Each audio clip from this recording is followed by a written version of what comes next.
So, we spoke about communities and how we can consciously choose to be with the kind of people we resonate with, who matches our frequency and all of that. So, especially post COVID, Who matches our frequency, but not so much so that you get remained back in the of course, yeah, in the same world. correct, So correct. because when you have Yeah. made Hmm. the decision, Hmm. or I can say that if there has been an inner calling that Hmm. you need to you need that support. First is you need to be out of where you are, Correct. and then you need a certain support. Then you can't go for this 100% frequency match because you don't have to get married to them. Correct. Right? Yeah. So it was important for me to clarify Correct. because Yeah. if you go on searching for people with absolute frequency match, you will never get it. Correct. Correct. Correct. So that will again hinder your Growth. seeking or your possibility of exploring something more important. So this whole the frequency thing should be something with respect to your core beliefs Right. or your something which really matters to you. Correct. Like for example, authenticity Ah. and how authentic are people around. They might like some other food. Correct, They correct, might correct. have some different preferences. Yes. That should not matter to you. Correct. Yeah. So if you start seeking, look, okay, like I like blue color, I'm going to search for a community who likes blue color Correct. and also interested in self-awareness. You might never find it. Correct. True. True. So don't confuse the frequency match or wavelength when I said that's not in terms of your preferences, Correct. but more in terms of your fundamental Yeah. core beliefs. Yeah. Yeah. Please continue. Yeah. Especially post COVID, Yeah. things have moved online, and Yeah. the very definition or how people look at communities itself is changing and Correct. has changed to a great extent. Yeah, So, yeah. how do you look at online communities wherein people, like-minded people who have some kind of similar inclinations, Yeah. coming together? How do you look at such things?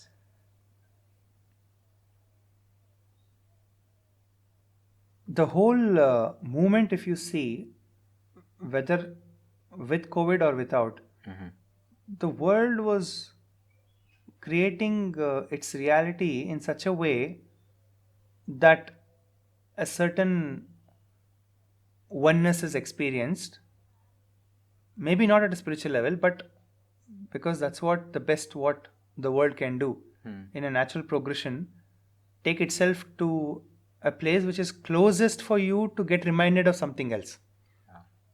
Now, if you see that the world had become a smaller place than before because of reachability. Earlier, it seemed like it's impossible. If somebody has to go from one country to the other, it's a 3-year plan. So, but now it's a few hours that you will be in a different place. Now, that whole evolution I'm talking about, even before COVID, was happening in a way where people come closer beyond their existing identities. Now, this is also an arbitrary identity, which people feel the oneness as a part of a corporate or part of the business world. But definitely it uproots you from your some other identities that you would have formed. So it's just like a shift which should help you resonate or come closer to more number of people. Okay, so the same in that process we experienced COVID. So we are not here to talk about whether it was good or bad. That's again a debatable topic. But I'm just talking factually. What it did was again further increase the need or the the requirement for people to come closer beyond their religions, beyond their nationality. When people helped each other, nobody was seeing which caste he or she belongs, True, which true, region is he from. So suddenly there was this, like closeness that people felt that we need to be there for each other beyond our small identities that we have created. Yeah. So now that as a part of that, again, a factual reality was that the online burst happened. Like already we were online, Yeah. but then just the need for it, it increased at multiple levels. So this actually both good and bad has happened. Let's talk about the good part for now, which is it also gave you an access to be in touch with somebody who has this same beliefs and same, like we were talking about, that fundamental resonance. Yeah. Somewhere else, you can still be a part of that Yeah. community and not get really pulled down by the people surrounding you. Correct. Correct. It might happen that many people experience actually that they are somewhere, they're living in some part of the world, which is again, like earlier, going back to our conversation, should be their creation. They might not be able to resonate with most of the people around them, or maybe not get that kind of a spiritual help needed Right. for their journey towards self-awareness. Now, either one makes the movement, makes that big move of changing the geographical location to a place where one can find, or the easier thing is to allow the life to continue and then have this online community where you are still in touch with people who would help you to continue with your self-awareness journey. Correct. Yeah. So there was a lot of difference even when we for the first started talking about moving online, when we had offerings only in person. I used to teach only one-to-one. So then slowly it became a group, and then the COVID thing put us online. Correct. And for me, initially I was thinking, has it hampered the efficiency? Correct. But actually speaking, it hadn't. Right. Because if you resonate with me and if you understand what I'm saying, you will understand it even 1,000 kilometers away. Correct. Correct. On a Zoom call. And there are chances that somebody is right around me who's been Correct. with, and then they don't resonate. So yeah, I think so. It all comes down to one's receptivity and how open one's receptivity and also the ease of connecting online. Yeah. I'm not saying that that's the end of it all. Correct. But still, it gives you an opportunity to meet once in a while. Correct. That physical interaction we all crave for. Correct. We are body at a significant level. Correct. Also. So we can't say it will always be online. There will be a need where we feel like meeting, but then that could always happen. Correct. With True. just a book of a flight and with a little time taken off your work. Correct. So that thing is possible while something is in touch with you on a regular basis while you continue with your life. Right. Because one more thing, I think this brings to another slightly different topic but related. That people have this, like we were talking about, the need to disconnect and then go elsewhere. But there is another way of looking at things, that everything around you is actually right now the most poised to help you continue or aid your spiritual journey, because that's what has been your creation. So when you create something, and then if you don't allow yourself to have a good look at what you have created, so it doesn't really, also you will not get that energy to even create something more. Correct. Or better. So what I'm trying to say is, to demystify, it's just allows you to continue with your life uninterrupted, while also you're taken a step to be associated with something which really matters.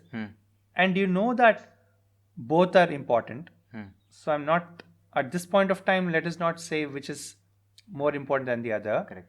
But then I can say that considering the fact that you have taken a step that I need to become more self-aware and I need a help or an association with a community, then naturally I'm presuming that it's important to you. I'm not saying that it's important. I'm just saying maybe it's important. That's why you have taken that step. Correct. Now, considering that, most of the people would also be in a situation where they cannot cut off from their ongoing life.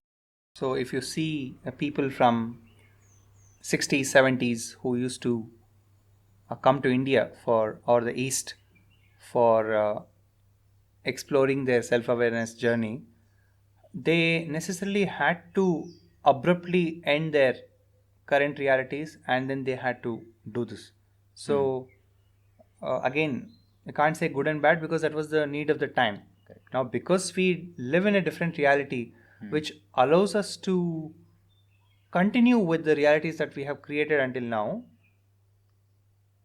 until something else significantly matters more, which needn't. I'm not saying wait for that to happen. Correct. It can always be parallel.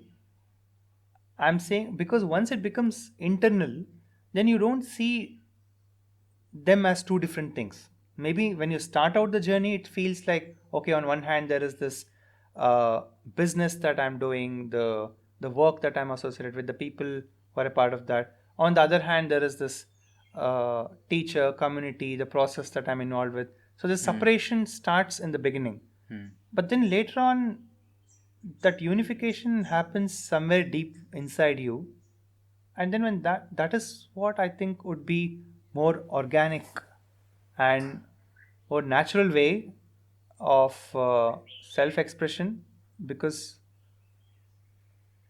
everything comes together within yourself, right? So and then so in that way, talking about this sort of an approach, then the online community naturally is aiding, it's supporting to what you intended, and it has served its purpose. That's the key thing. Yeah. So it's not that when we say communities, it's not that we need to drop everything and then go and become a part of it. Our other realities continue while our reliance on something also exists. Right. So that's the purpose of the online community that we intend. It supports you where you are, so that it supports you to continue what you're doing, because there must be some love for you to do that, which is why you're doing. Yeah. And also allowing you to explore your inner self, and sometimes maybe nudging you also, because like if you're so lost in your other world, there is nobody to even remind you that hey, what happened to your meditation, or Correct. what happened to your inner process. You need some certain other people who are also doing that. So which is the same with even when you join a music class. Correct.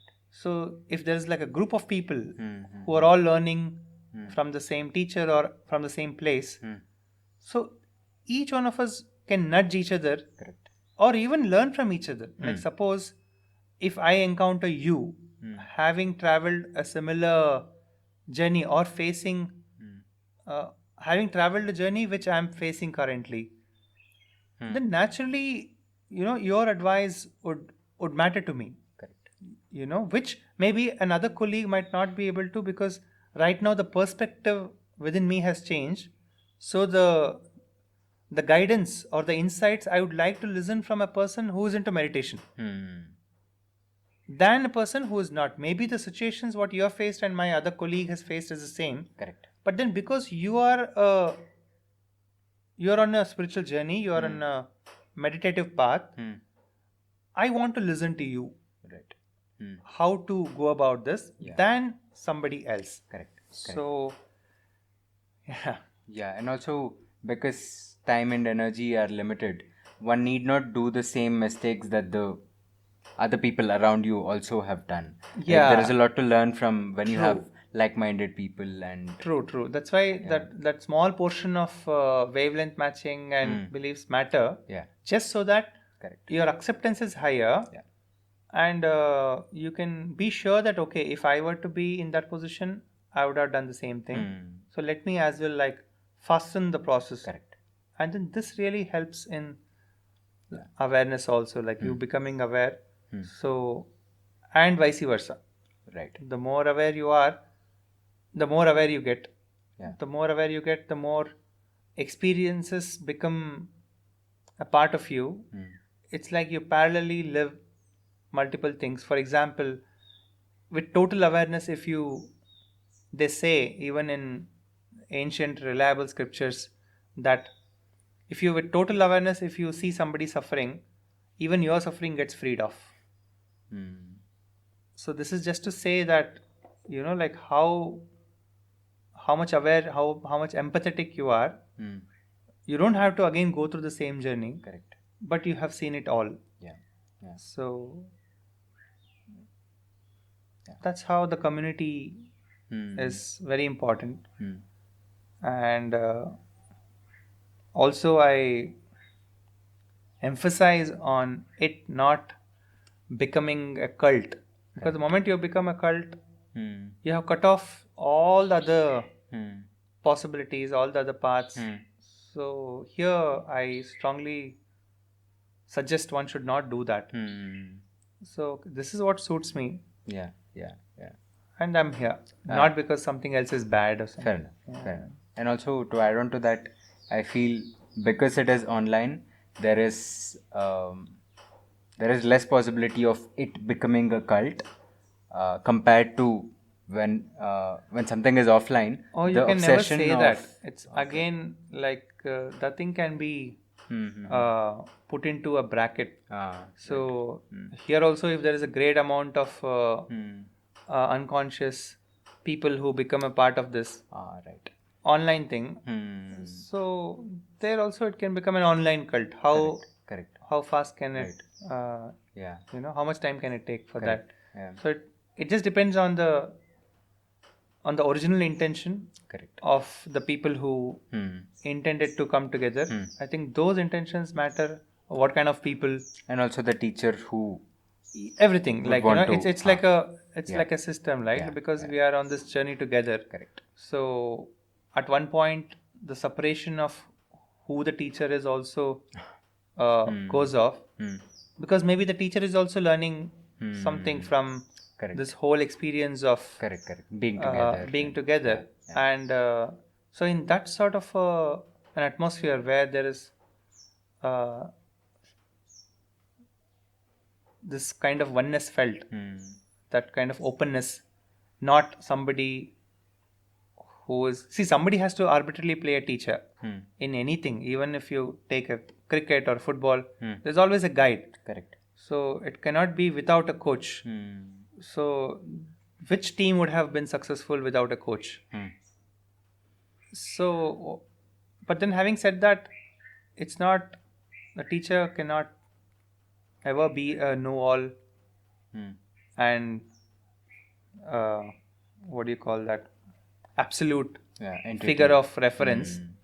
So that's why Zen communities are really nice, in which the teacher has a lot of scope for making mistakes. When I say scope, it's more from the community perspective. Correct. So in India, what has happened, wherever there is a teacher figure, so there is this expectation from the community to him to be absolute. Correct. Yeah. Which is never the case. Maybe they might want to believe. So when they start believing that he's absolute, the poor guy, he will have to find his ways to have a secret life where he can not be absolute and can be himself. Correct. So instead of all this shady business, I think it makes it a lot easier to just be. The two pillars of our community is authenticity and intensity. So I think this is something which is, the third pillar is something which is there but we don't talk about because it's grace. Right. So I mean, like, you can say it's there, it's not there because it's not your doing. Correct. Authenticity is your doing. Correct. And intensity is your doing. Yeah. And grace is something that follows as a byproduct. If these two are there, then the third one comes up. So this is the community that we intend and want to be a part of. Wonderful.